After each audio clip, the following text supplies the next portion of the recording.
On May 8, 1991, the Walt Disney Company unveiled plans for a $3 billion project that would transform Disneyland into a lucrative multi-day resort, drawing in thousands of visitors each day. The prime addition to the park would be known as WestCOT, a West Coast reinterpretation of Walt Disney World's Epcot Center.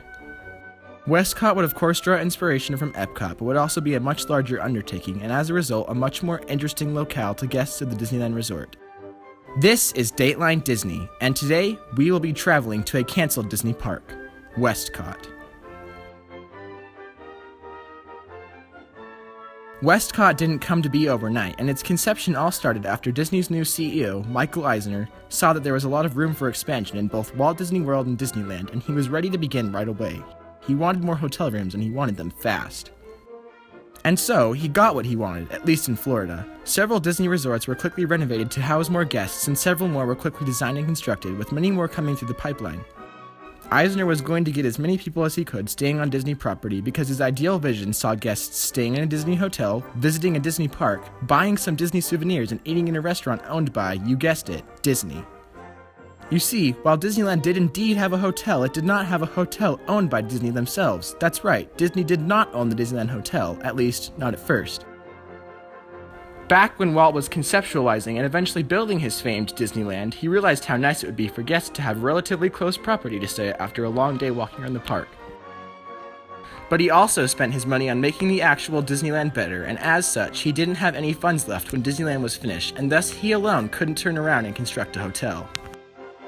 So he turned to a friend, Jack Rather Jr. to be exact, who was an entrepreneur that had made it big in the oil business and even bigger as the producer of The Lone Ranger. Walt wanted Rather to invest into Disneyland, but Rather wasn't too interested, not at first anyway. However, he saw the potential payback when Walt returned, and this time offered Rather 60 acres of land to build a hotel and the sole use of the Disney name for any future hotels built in California for the next 99 years. Rather took the offer this time, and the Disneyland Hotel opened on October 5th, 1995, only several months after Disneyland itself. You can imagine Michael Eisner's reaction when he heard that Disney didn't have the right to build hotels in California, and it probably wasn't pretty. Although, Rather eventually passed away on November 12, 1984, a mere 7 weeks after Michael Eisner had first started his position at Disney. Fate was in Eisner's favor, and he saw this. There was a slight problem though, and it came in the form of the Industrial Equity Company, which was based in New Zealand. Industrial Equity was trying to buy out the Rather Corporation, which would by extension give them ownership of the Disneyland Hotel. Eisner wasn't going to let this happen, especially not when the hotel and the construction of subsequent ones was so close to Disney's reach. Not to mention that Eisner didn't like the idea of the hotel going to a foreign company either, so he used his resources. Along with the Disneyland Hotel came the leasing of the Disneyland monorail, which transported guests to Disneyland straight from the hotel as long as the owners paid Disney to do so. It just so happened that as the hotel and the Rather Corporation were up for grabs, the monorail lease was also needing to be renewed.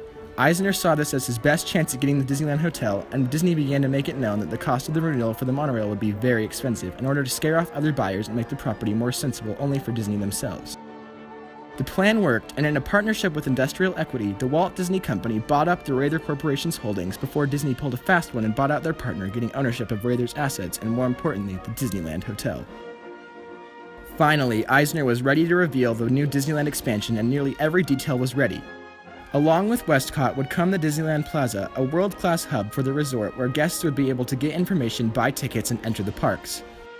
WestCOT itself would capture any guest's attention from the moment they saw its prime landmark, Space Station Earth, a 300-foot shimmering gold sphere which would dwarf Epcot's Spaceship Earth, which only measures up to 180 feet.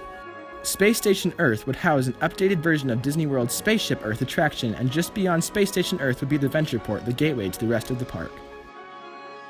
And even though WestCOT would only have one Space Station Earth, the rest of the park would be just as magnificent. WestCOT was planned to have 7 wonders, which were all themed pavilions, being the Wonders of Living, Wonders of Earth, Wonders of Space, and the 4 Corners of the World. Each of these pavilions would house incredible indoor attractions for guests to participate in. Wonders of Living would be centered around the human mind and body. Wonders of Space would take guests on a journey to the final frontier, zipping past the cosmos, and the 4 Corners of the World would be divided into Asia, Europe, the Americas, and Africa, giving Imagineers the freedom of blending cultures into general regions. Additionally, each region would have its own hotel influenced by the cultures it covered. This would give guests the ability to stay in Asia one night and in Europe the next. After the reveal of WestCOT, divisions started forming. On one hand, WestCOT was a very profitable vision, and not just for Disney, but for Anaheim. Projections for tax revenues had WestCOT bringing in roughly $40 million to the Anaheim General Fund. However, on the other hand, Disney would require 100 acres of land for parking structures and backstage facilities, and the city would have to get this land from local businesses. Those local businesses didn't like the idea of their land being taken from them. Disney themselves even started to struggle underneath the weight of the complexity that would come with something as massive as WestCOT. Disney tried to combat this by downsizing initial WestCOT plans, but things only got worse. Euro Disney was off to a substandard start, and Disney just wouldn't have the money. WestCOT slowly faded away, soon being replaced by Disney's California Adventure, which came about due to increasing pressure to expand Disneyland. Either way, WestCOT is the reason we have the Disneyland Resort today, though whether or not California Adventure was the answer to expanding Disneyland is a question for another day. Thank you for watching Dateline Disney. Let us know your thoughts about WestCOT down in the comments below, and what your favorite part of the park would have been. While you're at it, don't forget to like this video and subscribe to our channel. You can also find links in the description to our social networking accounts, so you'll always know what's on the way.